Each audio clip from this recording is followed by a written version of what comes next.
السلام علیکم ورحمۃ اللہ وبرکاتہ۔ فہم القرآن کورس کے سلسلے میں یہ ہمارا چوتھے پارے کا تیسرا لیکچر ہے اور سورہ آل عمران کی آیت نمبر 146 سے 200 تک ہے، اور اس میں ہم غزوہ احد کے بارے میں سن رہے ہیں، پڑھ رہے ہیں، اور اس کو ہم اپنے اس لیکچر کو شروع کرتے ہیں۔ نحمده ونصلي على رسوله الكريم، أما بعد، أعوذ بالله من الشيطان الرجيم، بسم الله الرحمن الرحيم، ربي اشرح لي صدري ويسر لي أمري واحلل عقدة من لساني يفقهوا قولي واجعل لي وزيرا من أهلي رب زدني علما رب زدنی علما۔ اللہم فقہنا فی الدین، اللہم فقہنا فی الدین، اللہم انی اسألک علما نافعا وعملا متقبلا ورزقا طیبا، آمین ثم آمین۔ اور کتنے ہی نبی ایسے گزرے جن کے ساتھ مل کر بہت سے اللہ والوں نے جنگ کی، تو اللہ کی راہ میں انہیں جو کچھ بھی پیش آیا اس پر نہ تو انہوں نے ہمت ہاری، نہ وہ کمزور پڑے اور نہ ہی وہ دبے، اور اللہ صبر کرنے والوں سے محبت رکھتا ہے۔ اور ان کی کوئی بات سوائے اس کے کچھ نہ تھی کہ انہوں نے گڑ گڑا کر کہا، ربنا اغفر لنا ذنوبنا واسرافنا فی امرنا وثبت اقدامنا وانصرنا علی القوم الکافرین۔ اے ہمارے رب، ہمارے گناہوں کو اور ہماری کسی بھی معاملے میں کی گئی ہماری زیادتیوں کو بخش دے، اور ہمارے قدموں کو جما دے، اور کافر قوم کے مقابلے میں ہماری مدد فرما۔ تو اللہ نے ان کو دنیا میں اچھا بدلہ عطا کیا، اور آخرت کا بدلہ تو کیا ہی اچھا ہے، اور اللہ احسان کرنے والوں سے محبت رکھتا ہے۔ محسن کون ہوتا ہے؟ جو دوسرے کے مقابلے میں زیادہ بہتر رویہ اختیار کرے۔ اے لوگو جو ایمان لائے ہو، اگر تم ان لوگوں کی اطاعت کرو گے جنہوں نے کفر کیا، تو وہ تمہیں تمہاری ایڑیوں کے بل کفر کی طرف پھیر دیں گے، پھر تم خسارہ پانے والے بن کر پلٹو گے۔ بلکہ اللہ ہی تمہارا مولا ہے، اور وہ مدد کرنے والوں میں سب سے بہتر ہے۔ جنہوں نے کفر کیا، ہم ضرور ان لوگوں کے دلوں میں تمہارا رعب ڈال دیں گے، اس وجہ سے کہ انہوں نے اللہ کے ساتھ وہ شریک بنائے جن کی اس نے کوئی دلیل نازل نہیں کی، اور ان کا ٹھکانہ آگ ہے، اور کتنا برا ٹھکانہ ہے ان ظالموں کا۔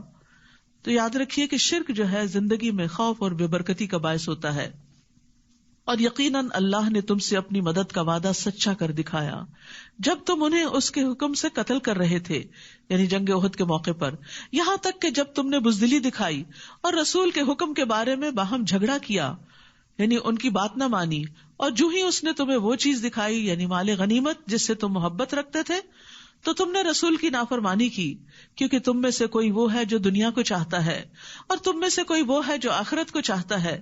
پھر اس نے تمہیں ان کافروں سے پھیر دیا تاکہ وہ تمہیں آزمائے، اور یقیناً اس نے تم سے درگزر کیا، اور اللہ مومنوں پر بڑا فضل کرنے والا ہے۔ اذ تسعدون ولا تلوون علی احد والرسول يدعوكم فی اخراکم۔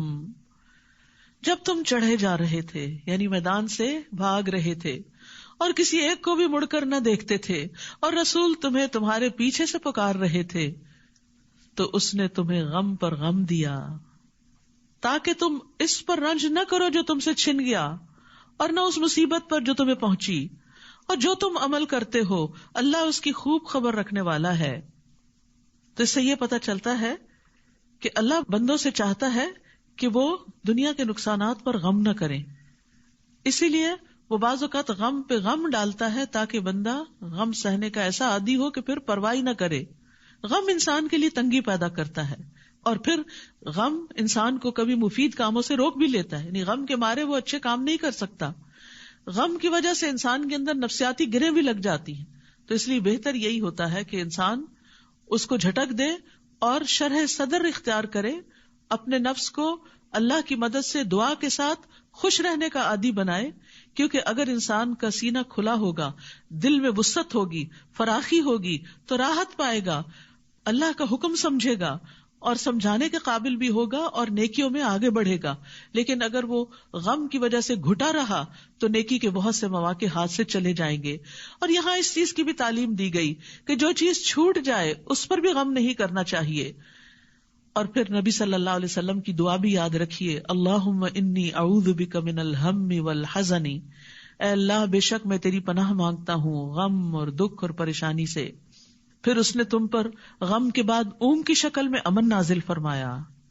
یعنی عام طور پر ایسا ہوتا ہے کہ جیسے کوئی فوت ہوتا ہے نا تو بہت زیادہ انسان رو لیتا ہے، تو پھر اس کے بعد ایک عجب سی سکینت بھی طاری ہوتی ہے. جس نے تم میں سے ایک گروہ کو ڈھانپ لیا اور ایک گروہ کو ان کی جانوں نے فکر میں ڈال دیا. وہ اللہ کے بارے میں ناحق جاہلیت والا گمان کر رہے تھے. وہ کہہ رہے تھے کیا ہمارے لیے اس معاملے میں سے کسی چیز کا کوئی اختیار ہے؟ کہہ دیجئے بے شک معاملہ سارے کا سارا اللہ ہی کے اختیار میں ہے. وہ اپنے دلوں میں وہ کچھ چھپا رہے تھے جو وہ آپ کے لیے ظاہر نہیں کر رہے تھے. وہ کہہ رہے تھے کہ اگر ہمارے لیے اس معاملے میں کچھ بھی اختیار ہوتا تو ہم اس جگہ قتل نہ کیے جاتے. کہہ دیجئے اگر تم اپنے گھروں میں بھی ہوتے تو جن لوگوں کے حق میں قتل ہونا لکھ دیا گیا تھا وہ تو اپنی موت کے مقامات کی طرف نکل پڑتے.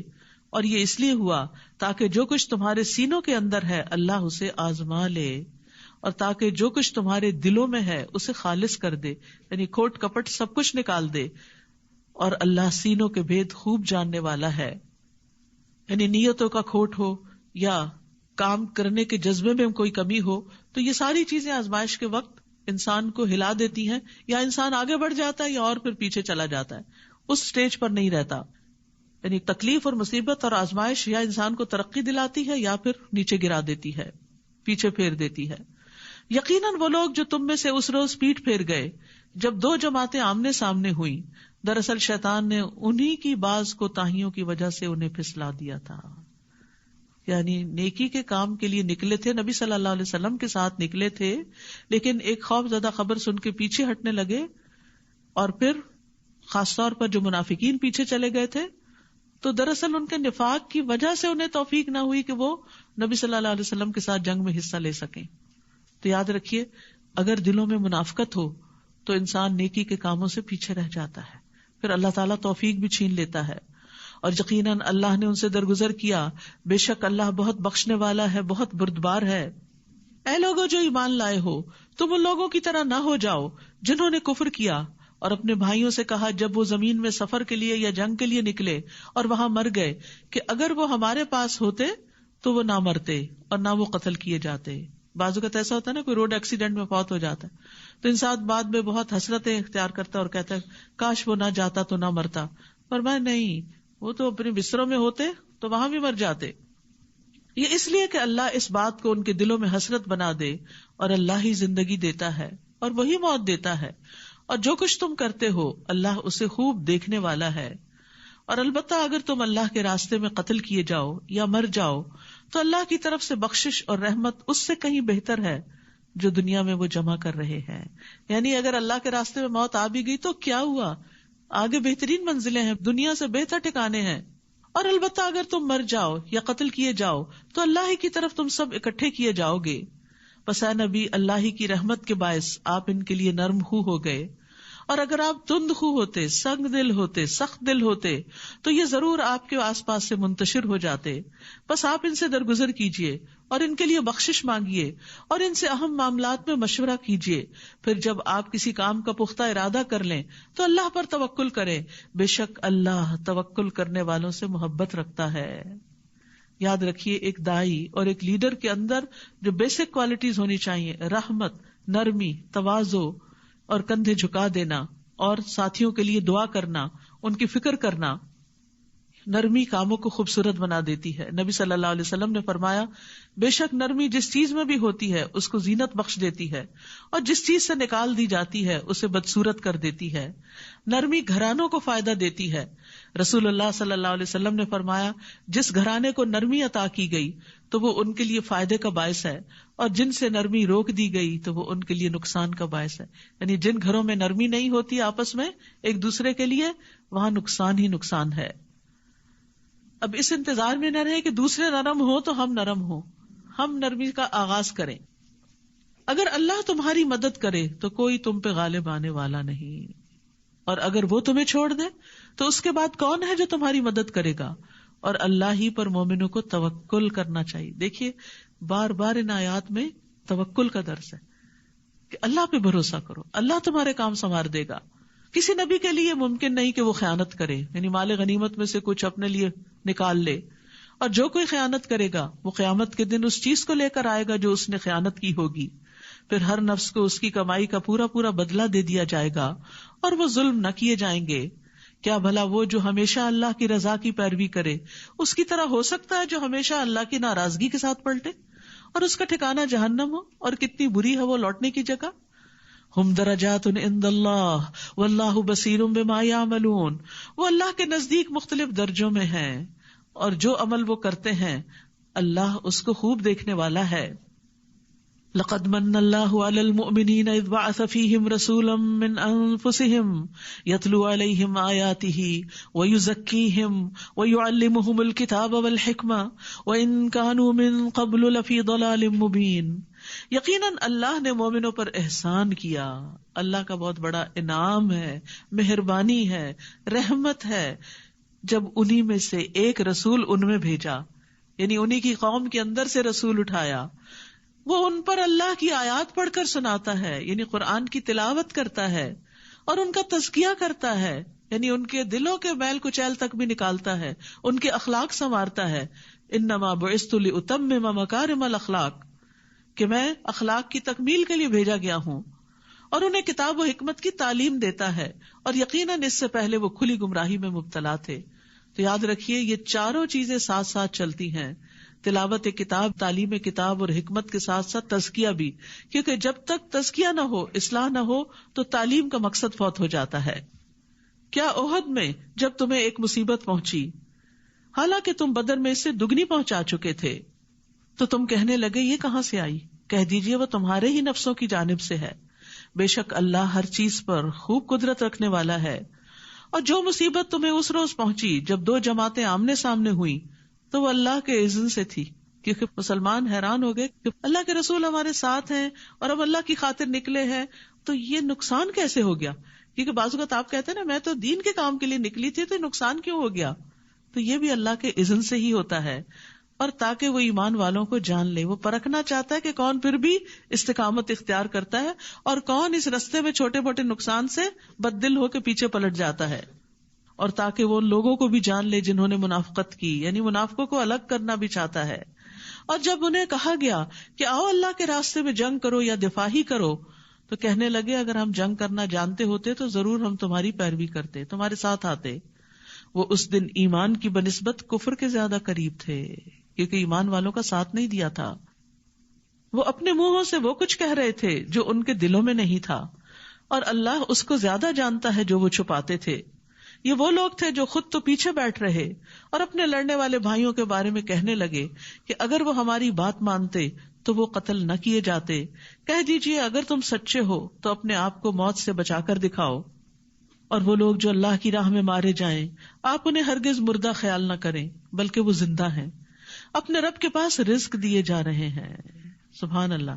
یعنی یہ موت نہیں جس کو شہادت کہا جاتا ہے، اور وہاں ان کو رزق بھی ملتا ہے. یعنی عام مومن جب فوت ہوتا ہے تو چاہے وہ آرام کی حالت میں ہو لیکن اس کو رزق نہیں ملتا، وہ رزق جنت میں جا کے ہی ملے گا. لیکن جو اللہ کے راستے میں مرتا ہے اس کو برزخ کی زندگی میں بھی رزق عطا ہوتا ہے. رسول اللہ صلی اللہ علیہ وسلم نے فرمایا شہید قتل کی صرف اتنی تکلیف محسوس کرتا ہے جتنی تم میں سے کسی کو چیونٹی کے کاٹنے سے ہوتی ہے، بس. اس کے خون کے پہلے قطرے کے ساتھ اس کی بخشش ہو جاتی ہے. جنت میں اس کا ٹھکانہ دکھا دیا جاتا ہے، عذاب قبر سے محفوظ رہتا ہے، قیامت کے دن بڑی گھبراہٹ سے محفوظ رہے گا، ایمان کے لباس سے مزین کیا جاتا ہے. حضرت عمر رضی اللہ عنہ دعا کیا کرتے تھے اللہم ارزقنی شہادتا فی سبیلک واجعل موتی فی بلد رسولک صلی اللہ علیہ وسلم. اے اللہ مجھے اپنے راستے میں شہادت عطا کر اور میری موت اپنے رسول صلی اللہ علیہ وسلم کے شہر میں مقدر کر دے، یعنی مدینہ میں موت دینا. اللہ نے انہیں اپنے فضل سے جو کچھ عطا کیا اس پر وہ خوش ہیں، اور جو ان کے پیچھے ایمان والے ابھی تک شہید ہو کر ان سے نہیں ملے ان کے بارے میں بھی وہ خوشیاں منا رہے ہیں. کس بات کی؟ کہ وہ بھی ہمارے نقش قدم پر ہیں، کہ ان پر نہ کوئی خوف ہوگا اور نہ وہ غمگین ہوں گے. جب آپ کسی منزل تک پہنچ جاتے ہیں تو جو دوسرے لوگ اس منزل کے راہ رو ہوتے ہیں ان کے بارے میں بھی آپ خوش ہوتے ہیں کہ جس لائف کو یا جس چیز کو آپ انجوائے کر رہے ہیں وہ بھی وہاں تک پہنچیں گے. تو مومن جو ہوتا ہے وہ دوسرے مومن کی خوشی پر خوش ہوتا ہے، یہ بھی ایمان کی علامت ہوتی ہے. وہ اللہ کی نعمت اور فضل پر خوش ہوتے ہیں. یہ دنیا سے شروع کرنا پڑتا ہے. جب جا کے مرنے کے بعد فضل جب حقیقی شکل میں مل جاتا ہے تو اس پر خوش ہوتا ہے. اور یقیناً اللہ مومنوں کا اجر ضائع نہیں کرتا. وہ مومن جنہوں نے احد میں زخم لگنے کے باوجود اللہ اور رسول کے حکم پر لبیک کہا، ان میں سے جنہوں نے احسان اور تقوی کی روش اختیار کی، ان کے لیے بہت بڑا اجر ہے. یعنی اگرچہ شکست ہوئی پھر بھی بد دل نہیں ہوئے، پھر بھی احسان کی روش اختیار کی. وہ جن سے منافق لوگوں نے کہا کہ دشمن کے لوگ تمہارے خلاف جمع ہو گئے تو ڈرو ان سے، تو ڈرنے کے بجائے اس بات نے انہیں ایمان میں اور بڑھا دیا، اور وہ کہنے لگے حسبنا اللہ ونعم الوکیل، ہمیں اللہ ہی کافی ہے اور وہ بہترین کارساز ہے. ہوا یہ تھا کہ جنگ احد کے بعد یہ خبر مشہور ہوئی کہ دشمن پھر پلٹ کر حملہ کرنے لگا ہے. تو نبی صلی اللہ علیہ وسلم نے لوگوں کو حکم دیا کہ وہ نکلیں اب پھر مقابلے کے لیے. زخموں سے چور لوگ، تھکے ہارے، یعنی صرف جسمانی زخم نہیں تھے، دل میں بڑے بڑے زخم لگ چکے تھے کیونکہ مدینہ کے ہر گھر سے کوئی نہ کوئی شہید ہو چکا تھا. لیکن اس کے باوجود وہ پھر اٹھ کھڑے ہوئے. سوچئے اگر آپ ایک دن تھکے ہو کسی کام میں، دوسرے دن پھر بلا لیا جائے تو ہمارا حال کیا ہوتا ہے؟ کن کو ہم پہ رحم نہیں آتا. لیکن یہ بھی ایک بڑی سخت آزمائش تھی کہ اس وقت انہیں خوف بھی دلایا گیا، غم بھی تھا، خوف بھی تھا، جسمانی زخم بھی تھے، لیکن پھر بھی وہ کہنے لگے حسبنا اللہ ونعم الوکیل. یعنی جب چیزیں بہت مشکل ہو جایا کرے نا تو اللہ سے مدد مانگا کرے، حسبنا اللہ ونعم الوکیل. یہ وہ کلمہ ہے جسے ابراہیم علیہ السلام نے اس وقت کہا جب ان کو آگ میں ڈالا گیا تھا تو آگ ان پر ٹھنڈی ہو گئی تھی. سبحان اللہ. تو اسی طرح مشکل کام آسان ہو جائیں گے جب آپ حسبنا اللہ پڑھ لیں گے. تو وہ اللہ کی نعمت اور فضل کے ساتھ لوٹے. وہاں جا کر انہوں نے تجارت کی اور نفع کما کر آئے اور انہیں کوئی تکلیف بھی نہ پہنچی. یعنی جس چیز سے وہ ڈر رہے تھے دشمن بھی بھاگ گیا، اور انہوں نے اللہ کی رضا کی پیروی کی، یعنی اللہ کے فیصلے پر راضی ہو گئے. اور اللہ بہت بڑے فضل والا ہے. یہ توکل کے 4 انعام تھے کہ نعمت ملی، فضل ملا، تکلیف دور ہوئی اور اللہ کی رضا حاصل ہوئی. یہ تو شیطان ہی ہے جو تمہیں اپنے دوستوں سے ڈراتا ہے، تو تم ان سے نہ ڈرو اور مجھ ہی سے ڈرو اگر ہو تم ایمان لانے والے. اور جو لوگ کفر میں بھاگ دوڑ کر رہے ہیں وہ آپ کو غمگین نہ کریں، بے شک وہ اللہ کو ہرگز کچھ بھی نقصان نہیں دے سکتے. اللہ چاہتا ہے کہ ان کے لیے آخرت میں کوئی حصہ نہ رکھے اور ان کے لیے بہت بڑا عذاب ہے. یہاں مومنوں کی حوصلہ افزائی کی جا رہی ہے کہ ان کے دشمن ان کو کچھ بھی نقصان نہیں دے سکتے. اصل ضرورت ہے اپنا ایمان سلامت رکھنے کی. یقیناً وہ لوگ جنہوں نے ایمان کے بدلے کفر خرید لیا وہ ہرگز اللہ کا کچھ بھی نہ بگاڑ سکیں گے اور ان کے لیے دردناک عذاب ہے. یقیناً کفر کرنے والوں کو جو ڈھیل ہم دے رہے ہیں وہ اسے اپنے حق میں ہرگز اچھا خیال نہ کریں. یعنی اللہ کی نافرمانی کے باوجود اگر کوئی مصیبت نہیں آ رہی تو یہ مت سمجھو کہ اللہ راضی ہے تم سے. بے شک یہ ڈھیل تو ہم انہیں اس لیے دے رہے ہیں تاکہ وہ گناہوں میں اور زیادہ بڑھ جائیں اور ان کے لیے رسوا کن عذاب ہے.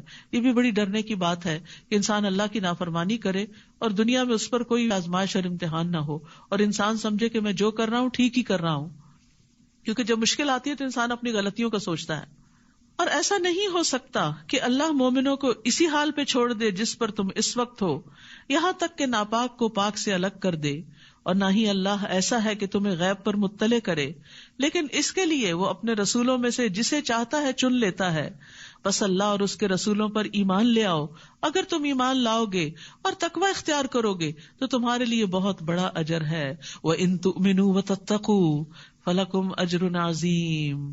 تقوی انسان کے دل پر بھی ایک چیک ہوتا ہے کہ برا نہیں سوچنا، نیگیٹو تھنکنگ نہیں. زبان پر بھی ایک لاک لگاتا ہے، کوئی بری بات زبان سے نہیں نکالنی. ایکشن میں بھی انسان کو روک کے رکھتا ہے کہ کہیں زیادتی نہیں کرنی. اور وہ لوگ جو اللہ کی عطا کردہ فضل میں بخل کرتے ہیں وہ ہرگز نہ سمجھیں کہ یہ ان کے حق میں بہتر ہے، بلکہ یہ ان کے حق میں بہت برا ہے. قیامت کے دن وہ ضرور اسی چیز کے ساتھ توق پہنائے جائیں گے جس میں انہوں نے بخل کیا. اور آسمانوں اور زمین کی میراث اللہ ہی کے لیے ہے، اور جو تم عمل کرتے ہو اللہ اس سے خوب باخبر ہے. یقیناً اللہ نے ان لوگوں کی بات سن لی جنہوں نے کہا کہ اللہ فقیر ہے اور ہم غنی ہیں، ہمارے پاس بہت مال ہے. اللہ خود نہیں دیتا، ہم سے دلواتا ہے، نعوذ باللہ. ہم ضرور لکھ لیں گے جو انہوں نے کہا، اور انبیاء کا ناحق قتل کرنا بھی، اور ہم کہیں گے چکھو مزہ جلانے والے عذاب کا. ابھی دنیا میں یہ سب باتیں بڑی آسانی سے کر رہے ہو، جب ہماری طرف پلٹو گے پھر دیکھنا کیا ہوتا ہے. یہ عذاب اس وجہ سے ہے جو تمہارے ہاتھوں نے آگے بھیجا، تمہاری اپنی کمائی ہے. بے شک اللہ بندوں پہ قطعاً ظلم کرنے والا نہیں.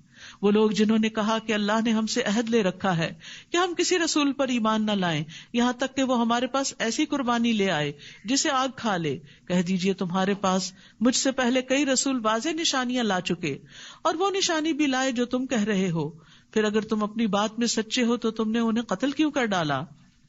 اب بھی اگر وہ آپ کو جھٹلائیں تو یقیناً آپ سے پہلے کئی رسول جھٹلائے گئے جو واضح دلائل اور صحیفے اور روشن کتاب لائے تھے۔ کل نفس ذائقۃ الموت، ہر نفس موت کا ذائقہ چکھنے والا ہے، ایک نہ ایک دن موت ہر ایک پہ آنے والی ہے، اور بے شک تم قیامت کے دن اپنے اعمال کے اجر پورے پورے دیے جاؤ گے، لہذا یہ وقت ہے کچھ کرنے کا۔ تو جو کوئی آگ سے دور کیا گیا اور جنت میں داخل کر دیا گیا تو یقیناً وہ کامیاب ہوا۔ تو اصل کامیابی کیا ہے؟ فمن زحزح عن النار وادخل الجنہ، آگ سے بچنا اور جنت میں داخل ہو جانا۔ وما الحیاۃ الدنیا الا متاع الغرور، اور دنیا کی زندگی تو محض دھوکے کا سامان ہے، جس کے پیچھے تم بھاگ رہے ہو یہ کام آنے والی نہیں۔ خوش بخت وہ ہے جس کی موت اس کی رب کی رضا میں آئے، اور دھوکے میں وہ ہے جو دنیا کے سامان پر اور دنیا کی دولت پر انحصار کر کے بیٹھا ہو، جو دنیا کے ذریعے دھوکے میں ڈالا گیا ہو۔ یاد رکھیے رسول اللہ صلی اللہ علیہ وسلم نے فرمایا جنت میں ایک کوڑا رکھنے کی جگہ دنیا اور جو کچھ اس میں سب سے بہتر ہے۔ تم اپنے مالوں اور جانوں میں ضرور بضرور آزمائے جاؤ گے، اور تم اپنے سے پہلے اہل کتاب اور شرک کرنے والوں سے یقیناً بہت سی اذیت کی باتیں سنو گے۔ یعنی جب تم دین پر چلو گے تو تمہیں بہت سی مخالفت کا سامنا کرنا پڑے گا۔ اس موقع پر کرنا کیا ہے؟ تم بھی بس زبانی شروع کر دو، تم بھی جوابی کچھ الزام لگانے شروع کر دو؟ نہیں، وَإِن تَصْبِرُوا وَتَتَّقُوا، اگر تم صبر کرو اور تقوی اختیار کرو تو یقیناً یہ بہت ہمت کے کاموں میں سے ہے۔ تو بڑے دل والے ہی بڑی ہمتیں کیا کرتے ہیں اور پھر بڑے درجات پاتے ہیں۔ تو یاد رکھیے اللہ سبحانہ وتعالیٰ نے یہاں آگاہ کر دیا کہ اپنے آپ کو تکلیف کے لیے تیار رکھو۔ دین پر چلنا آسان نہیں، رکاوٹیں مشکلیں آئیں گی اور ہر ایک پر آزمائش آتی ہے۔ رسول اللہ صلی اللہ علیہ وسلم نے فرمایا سب سے سخت آزمائش انبیاء پر، پھر صالحین پر، پھر درجہ بدرجہ عام لوگوں پر، اور انسان پر آزمائش اس کے دین کے اعتبار سے ہی آتی ہے۔ دین میں پختگی ہو تو آزمائش میں اضافہ کر دیا جاتا ہے، کمزوری ہو تو آزمائش کم کر دی جاتی ہے۔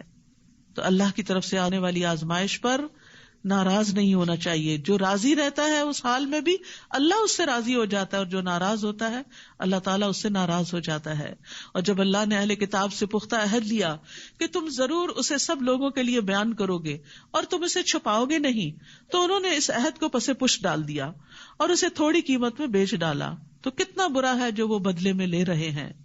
آپ ہرگز ان لوگوں کو کامیاب خیال نہ کریں جو اپنے کیے ہوئے کاموں پر خوش ہوتے ہیں اور وہ چاہتے ہیں کہ ان کاموں پر بھی ان کی تعریف کی جائے جو انہوں نے کیے ہی نہیں۔ یہ بھی منافقین کی علامت ہے کہ کام نہ کرنا اور کریڈٹ خود لینے کی کوشش کرنا، یعنی کسی کی محنت پر تعریف چاہنا۔ تو آپ ہرگز انہیں عذاب سے نجات پانے والا خیال نہ کریں، اور ان کے لیے دردناک عذاب ہے۔ یعنی اللہ کو سب پتا ہے کہ کون کس وقت کس اخلاص کے ساتھ کیا محنت کر رہا ہے۔ اور آسمانوں اور زمین کی بادشاہت اللہ ہی کے لیے ہے، اور اللہ ہر چیز پر پوری قدرت رکھنے والا ہے۔ اور پھر یہاں سے شروع ہوتی ہے سورۃ آل عمران کی آخری آیات۔ رسول اللہ صلی اللہ علیہ وسلم نے فرمایا آج رات مجھ پر چند آیات نازل ہوئی ہیں، اس آدمی کے لیے ہلاکت ہے جس نے ان کو پڑھا لیکن ان میں غور و فکر نہیں کیا۔ نبی صلی اللہ علیہ وسلم تہجد کے وقت وضو کرنے سے پہلے ان آیات کو پڑھا کرتے تھے۔ کیا ہے یہ آیات؟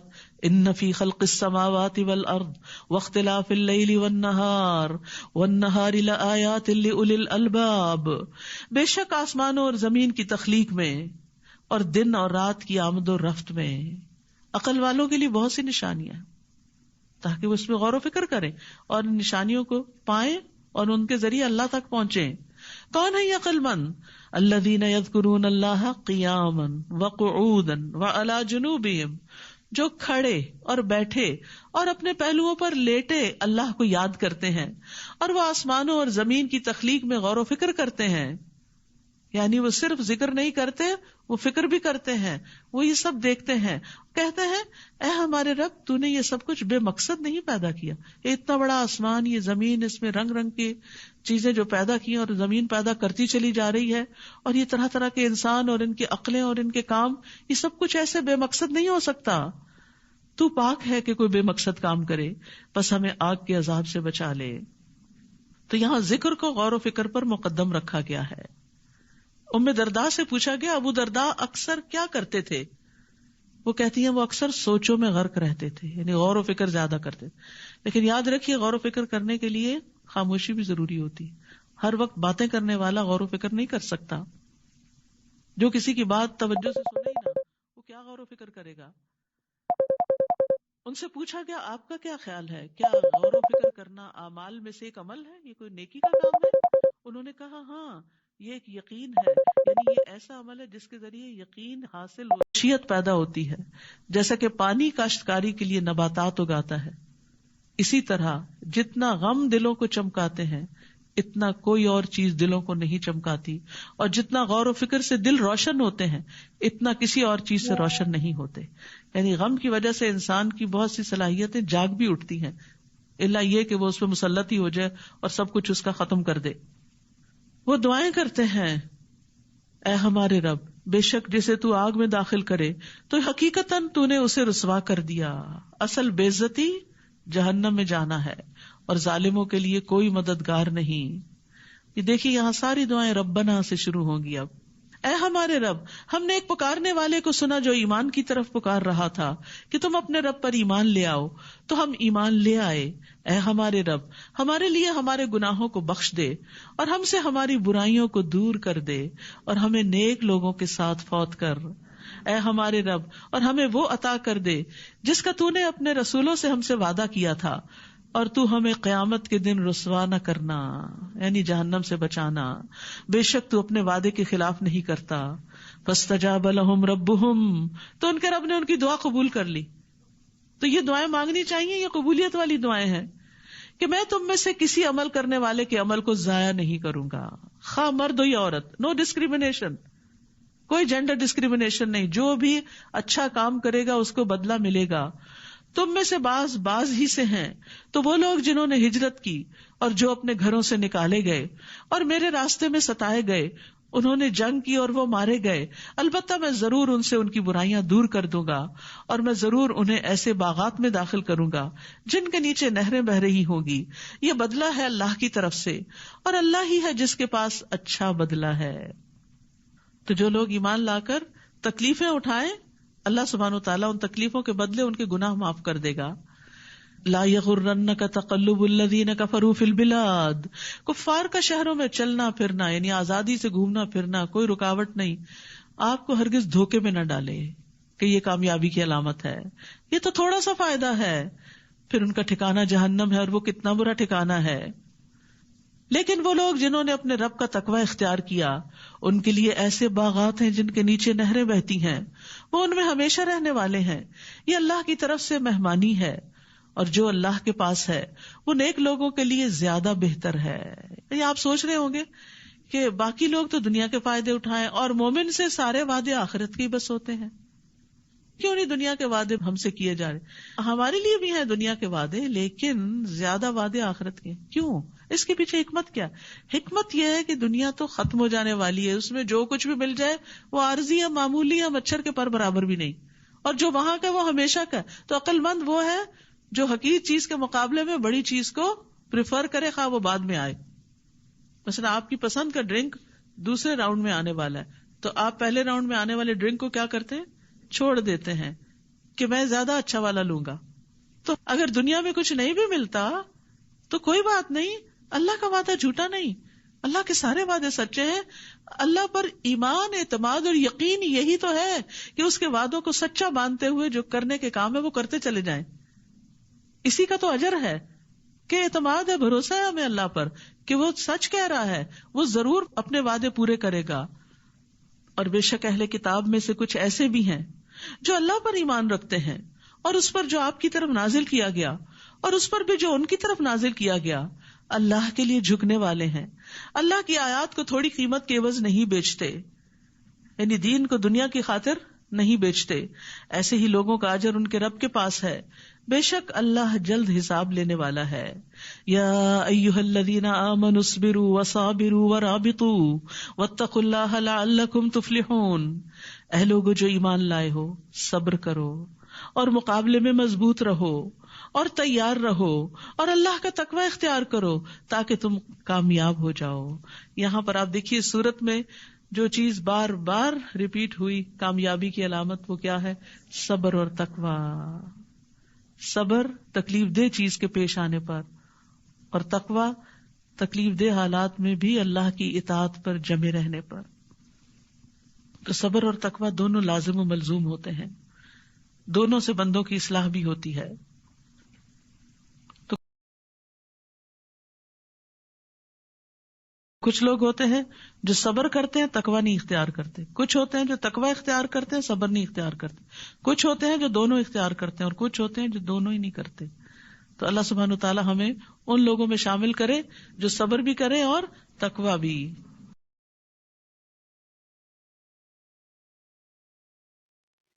السلام علیکم ورحمۃ اللہ وبرکاتہ. الحمد للہ آج ہماری سورہ آل عمران کمپلیٹ ہو گئی ہے، اور اس میں ہم نے دیکھا کہ جس طرح سورہ بقرہ کے آخر میں بہت ہی خوبصورت دعا تھی، اور ہمیں اس کو رات کو پڑھنے کے لیے کہا گیا ہے، اور اس کے بے شمار اللہ کے حضور میں اس کے فائدے ہیں، اور بہت پروٹیکشن والی دعائیں ہیں اس میں. اور اسی طرح اس میں بھی اب دعائیں ہیں، بہت ہی خوبصورت دعائیں ہیں سورہ آل عمران کے ان آخری آیات میں. تو بس دعا بھی کرنی ہے، ہم نے کوشش بھی کرنی ہے کہ ہم اس کو اپنی زندگی کا حصہ بنا سکیں. اور آپ صلی اللہ علیہ وآلہ وسلم اس کو صبح میں یعنی وضو کرنے سے پہلے ان آیات کو پڑھتے تھے. تو ہمیں بھی اس کا اہتمام کرنے کی ضرورت ہے. اور آج کا لیکچر ہم چھوٹی سی دعا پہ ختم کرتے ہیں کہ اللہ تعالی ہمیں ان پر کو پڑھنے کی، سمجھنے اور اس پر عمل کرنے کی توفیق عطا فرمائے. ربنا تقبل منا انک انت السمیع العلیم وتب علینا انک انت التواب الرحیم. سبحان ربک رب العزۃ عما یصفون، سلام علی المرسلین، الحمد للہ رب العالمین. سبحانک اللہم وبحمدک، اشہد ان لا الہ الا انت، استغفرک واتوب الیک. السلام علیکم ورحمۃ اللہ وبرکاتہ.